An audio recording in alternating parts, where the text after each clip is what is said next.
Hello bachchon, let's read the question. The question is vertical displacement of a plank with a body of mass m on it is varying according to law y equals to sin omega t plus root 3 cos omega t. ठीक है, किसी body पर एक Planck रखा है, उस body का मास m है और वो प्लांक जो है उसका क्या हो रहा है, वर्टिकल डिस्प्लेसमेंट हो रहा है और उसकी वजह से उसके लिए जो इक्वेशन दे रखी है वो हमें यहाँ दे रखी है y equals to sine omega t plus root 3 cos omega t, ये डिस्प्लेसमेंट की इक्वेशन है। The minimum value of omega जो कि हमारी एंगुलर फ्रीक्वेंसी होती है उसकी मिनिमम वैल्यू हमको कैलकुलेट करनी है for which the mass just break off the plank and the moment it occurs first after t equals to 0 are given y। तो हमें उस ओमेगा की मिनिमम वैल्यू फाइंड आउट करनी है जब हमारा मास क्या करेगा, उस प्लांक को ब्रेक ऑफ कर देगा। और ब्रैकेट में हमें दिया है y is positive vertically upward, y जो है वो हमारी वर्टिकली अपवर्ड डायरेक्शन में पॉजिटिव वैल्यू है। ठीक है, तो सबसे पहले इस क्वेश्चन में क्या करेंगे हम, सबसे पहले तो हमें ये पता करना है कि जब डिस्प्लेसमेंट हो रहा है प्लांक का तो उसके बाद उसमें कोई मोशन स्टार्ट होंगे और वो मोशन कौन से होंगे वो हमें पता लगाना पड़ेगा। हम इक्वेशन उसकी कैलकुलेट करेंगे, हो सकता है वो इक्वेशन क्या है, सिंपल हार्मोनिक मोशन किया है। बेसिकली ये क्वेश्चन सिंपल हार्मोनिक मोशन से ही है जो कि एक तरह का क्या होता है, पीरियोडिक मोशन होता है, अपने मोशन को रिपीट करता है मीन पोजिशन और एक्सट्रीम पोजिशन के बीच में एक टाइम के बाद। ठीक है, तो सबसे पहले तो हम क्या करेंगे, अगर हमें क्वेश्चन सॉल्व करना है तो हम ये कह सकते हैं कि बॉडी पर क्या लगेगा, उस प्लांक की वजह से एक रिस्टोरिंग फोर्स लगेगा। ठीक है, जैसे कि मेरे पास क्या है, ये इस तरह से है, ये प्लांक है और ये उस पर m मास की क्या है, बॉडी है। ठीक है, तो क्या होगा, मैं ये कह सकती हूँ कि वहां पर बॉडी पर एक रिस्टोरिंग फोर्स लगेगा इस प्लांक की वजह से। अगर मैं इसका फ्री बॉडी डायग्राम बनाऊं तो ये फ्री बॉडी डायग्राम कुछ इस तरह का बनेगा। एक तो इसका वेट नीचे की तरफ जो कि होगा mg, ठीक है, और एक normal reaction perpendicular to the surface n हो जाएगा और एक क्या लगेगा, रिस्टोरिंग फोर्स लगेगा इस बॉडी की वजह से इस प्लांक पर, जिसको मैंने नाम दे दिया f रिस्टोरिंग। तो ये तो हो गई, इस पूरे सिनेरियो का हमने क्या बना दिया, फ्री बॉडी डायग्राम बना दिया है। ठीक है, अब हम क्या करेंगे, जब थोड़ा सा भी डिस्प्लेस करेंगे बॉडी को तो बॉडी क्या करेगी, मोशन स्टार्ट कर देगी। अब उस मोशन की हमको क्या करनी है, इक्वेशन कैलकुलेट करनी है। ठीक है, तो देखिए सबसे पहले तो हम क्या करेंगे, हमको जो इक्वेशन दे रखी है, हमको इक्वेशन जो दे रखी है वो कौन सी दे रखी है, सबसे इस क्वेश्चन को सॉल्व करने के लिए तो सिंपल हार्मोनिक मोशन की स्टैंडर्ड इक्वेशन हमें पता होनी चाहिए, जो हमारी क्या होती है, y equals to a sine omega t plus phi, जहां पर a एम्पलीट्यूड होता है, ओमेगा एंगुलर फ्रीक्वेंसी होती है और फाई आपका फेज डिफरेंस होता है।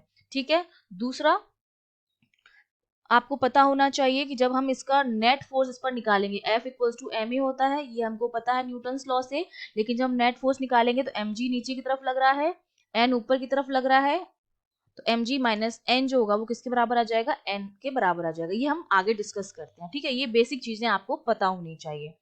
तो अब हमने स्टार्ट किया था, हमें इक्वेशन दे रखी है वर्टिकल डिस्प्लेसमेंट की जो कितनी है, sine omega t plus root 3 cos omega t. अब मैं क्या करती हूँ, इस इक्वेशन को 2 से डिवाइड कर देती हूँ और मल्टीप्लाई कर देती हूँ। मैंने क्या किया, 2 से हमने इसको डिवाइड किया, डिवाइड एंड मल्टीप्लाई कर दिया 2 से इस इक्वेशन को।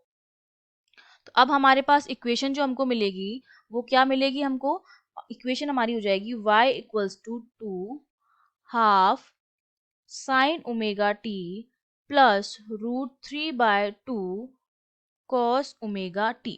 ठीक है, अब हमको पता है कि साइन 60 की जो वैल्यू होती है वो रूट 3 बाय 2 होती है और कॉस 60 जो होता है वो हाफ होता है। वो मैं वैल्यू लिख दूं y इक्वल्स टू 2 कॉस 60 लिख दूं हाफ की जगह, क्योंकि कॉस 60 की वैल्यू क्या होती है, हाफ होती है। साइन ओमेगा टी हो जाएगा यहाँ पर, और रूट 3 बाय 2 जो होती है वो वैल्यू होती है साइन 60 की, तो यहाँ पर मैं साइन 60 लिख दूं और ये हो जाएगा आपका कॉस ओमेगा टी। ठीक है, तो अब ये मेरा क्या बन गया, ये मेरा बन गया cos B sign A plus sine B cos A.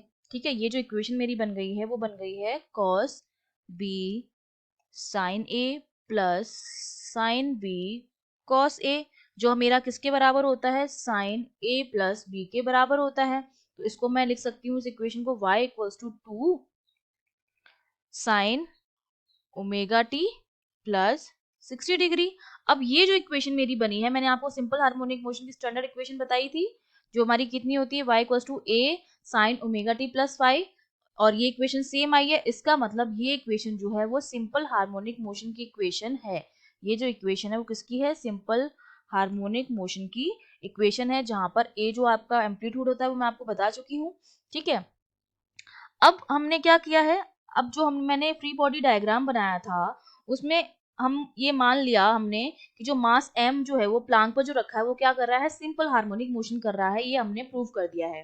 ठीक है, अब जो बॉडी ऑफ मास m है वो तभी ब्रेक ऑफ करेगा प्लांक को जब रीस्टोरिंग फोर्स जो है वो डाउनवर्ड काम करेगा। तो रिस्टोरिंग फोर्स मैंने ऑलरेडी बना दिया है, तो अब मैं क्या करती हूँ, ये जो मैंने फ्री बॉडी डायग्राम बनाया है इसके लिए मैं फोर्स की इक्वेशन लिख देती हूँ। ठीक है, जो फ्री बॉडी डायग्राम हमने पीछे बनाया था उसके लिए अगर मैं फोर्स की इक्वेशन लिखूँ तो mg लग रहा था नीचे की तरफ, नॉर्मल रिएक्शन ऊपर की तरफ, जो मेरा किसके बराबर आ जाएगा, ma के बराबर आ जाएगा। ये नेट फोर्स की क्या होती है, इक्वेशन होती है, न्यूटन्स लॉ से हमें पता है। उसके बाद जब बॉडी प्लांक से अपना कांटेक्ट लूज करेगी, वो कब लूज करेगी, जब हमारा नॉर्मल फोर्स जो होगा n वो 0 हो जाएगा। जब n हमारा 0 हो जाएगा तब हमारी जो बॉडी है वो प्लांक से अपना कांस्टेंट क्या कर देगी, लूज कर देगी। यही हमको करना है कि जब मास ब्रेक ऑफ हो जाता है प्लांक से, ये कब पॉसिबल होगा, जब नॉर्मल रिएक्शन हमारा उस पर लगना बंद हो जाएगा। तो हमारी ये रिएक्शन कैसी हो जाएगी, जब n की वैल्यू 0 हो जाएगी, mg equals to ma, m cancel हो जाएगा, g इक्वल्स टू a। ठीक है, ये हो जाएगा। अब हमें पता है कि अगर कोई बॉडी सिंपल हार्मोनिक मोशन कर रही है तो जो उसका एक्सेलरेशन होता है वो हम किस तरह से देते हैं, ओमेगा स्क्वायर एक्स से देते हैं। यहाँ पर हम y लिख देते हैं क्योंकि डिस्प्लेसमेंट के लिए हमें यहाँ क्या दे रखा है, y दे रखा है, तो ओमेगा स्क्वायर y है। ये हमें पता है कि सिंपल हार्मोनिक मोशन में एक्सेलरेशन का जो इक्वेशन होती है वो ओमेगा स्क्वायर y से हम देते हैं। ठीक है, अब ओमेगा क्या है, यहाँ पर हमारा एंगुलर फ्रीक्वेंसी है, तो यहाँ से ओमेगा की अगर मैं वैल्यू निकालूं तो ओमेगा कितना आ जाएगा मेरे पास, under root g upon Y. ये हो गया। और हमें इस क्वेश्चन में ओमेगा की मिनिमम वैल्यू हुई करेक्ट, मिनिमम वैल्यू हुई निकालनी है हमें। और ये तभी पॉसिबल होगा जब हमारा y मैक्सिमम होगा। अगर आप यहाँ पर देखें, हमें जो डिस्प्लेसमेंट की इक्वेशन दी है, हमें क्या निकालना है, जो हमारी एंगुलर फ्रीक्वेंसी है ओमेगा उसकी मिनिमम वैल्यू निकालनी है। और ये मिनिमम वैल्यू तभी पॉसिबल होगी, ये हमारा मिनिमम तभी होगा जब हमारी y की वैल्यू डिस्प्लेसमेंट जो होगा वो क्या होगा, मैक्सिमम होगा। और इसको मैक्सिमम हम कैसे कर सकते हैं, हम क्या करेंगे, इसको डिफरेंशिएट कर देंगे इक्वेशन को, ताकि हम इसका क्या निकाल लें, मैक्सिमा निकाल लें। तो मैं जब मैक्सिमा मुझे निकालना होगा तो मैं इसको क्या करूंगी, इस इक्वेशन जो हमें दे रखी है उसको मैं क्या करूंगी, डिफरेंशिएट कर दूंगी। ठीक है, इसको मैंने क्या कर दिया, वर्टिकल इक्वेशन को डिफरेंशिएट कर दिया, मतलब y को dy अपॉन dx हो जाएगा, dy अपॉन dx वो हमारा किसके बराबर आएगा, d sign omega t upon dx plus, क्योंकि y की वैल्यू को मैक्सिमम करने के लिए मैक्सिमा निकालना पड़ेगा, d cos omega t upon dx। उसके बाद dx जो है वो ओमेगा t के बराबर है, तो इस इक्वेशन को मैं लिख सकती हूँ dy अपॉन dx, वो हमारा किसके इक्वल आ जाएगा, cos omega t minus root three sine omega t। ये आ गया मेरे पास। और उसके बाद मिनिमा और मैक्सिमा के पॉइंट पर dy अपॉन dx की वैल्यू क्या होती है, 0 होती है। एट मैक्सिमा और मिनिमा dy अपॉन dx की वैल्यू क्या होती है, 0 होती है। तो ये जो वैल्यू हो जाएगी वो किसके बराबर हो जाएगी, 0 के बराबर हो जाएगी। जब इसको 0 के बराबर करेंगे तो ये क्या हो जाएगा, साइन अपॉन कॉस, जो कि हमारा होता है टेन ओमेगा टी, वो मेरा किसके बराबर आ जाएगा, 1 अपॉन रूट थ्री के बराबर आ गया। और 1 अपॉन रूट थ्री अगर के बराबर, इसका मतलब एंगल की वैल्यू कितनी हो गई, 30 डिग्री हो गई, तो ओमेगा टी जो होगा मेरा वो आ गया 30 डिग्री।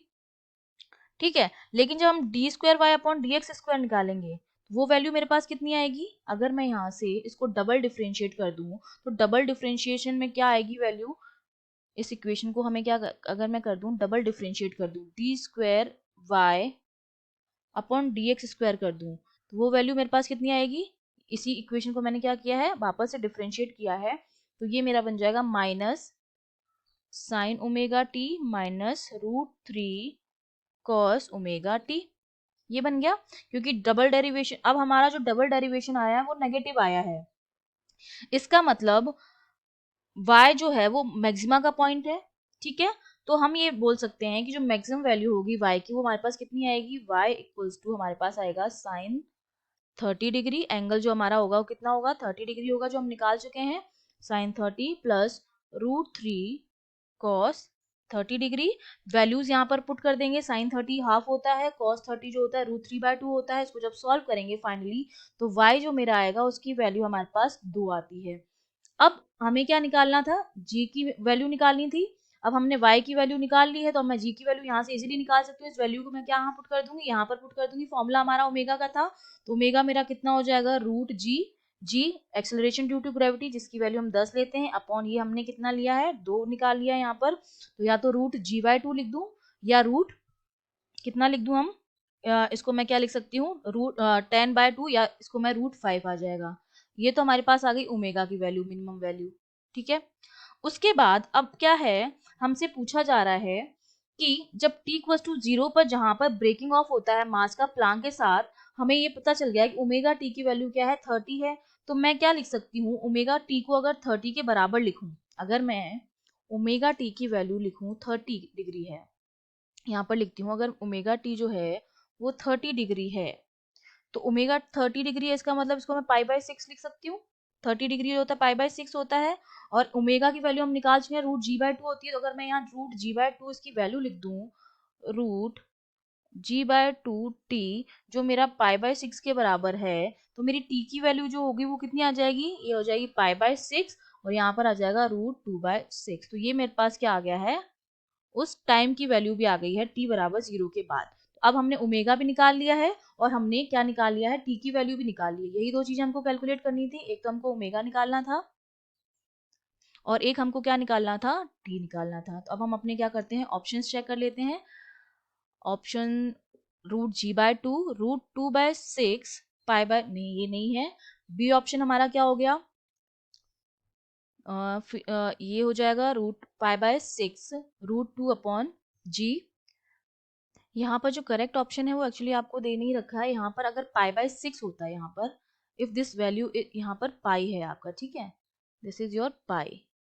तो ये आपका जो वैल्यू हो जाएगा, अगर यहाँ पर या तो हम इस सी ऑप्शन को हम क्या कर दें 6 कर दें या यहाँ पर करेक्ट कर दें, तो जो करेक्ट ऑप्शन है हमारा इस क्वेश्चन में गिवन नहीं, लेकिन हमारा जो आंसर है वो हमारा क्या है, ओमेगा हमारा आएगा g/2, क्योंकि यहाँ पर मैंने वैल्यू पुट कर दी है, g की 10 लिख दिया, इसलिए ये ऐसा हो गया g/2 हो जाएगी, जो कि फर्स्ट ऑप्शन में भी है और सी ऑप्शन में भी है। लेकिन जो t की वैल्यू है वो π/6 है, जो कि यहाँ पर इस क्वेश्चन में नहीं है। अगर यहाँ 6 होता तो हमारा सी ऑप्शन क्या हो जाता, करेक्ट हो जाता। अगर 3 की जगह यहाँ पर 6 होता तो हमारा ये ऑप्शन करेक्ट होता। I hope you understood well, all the best.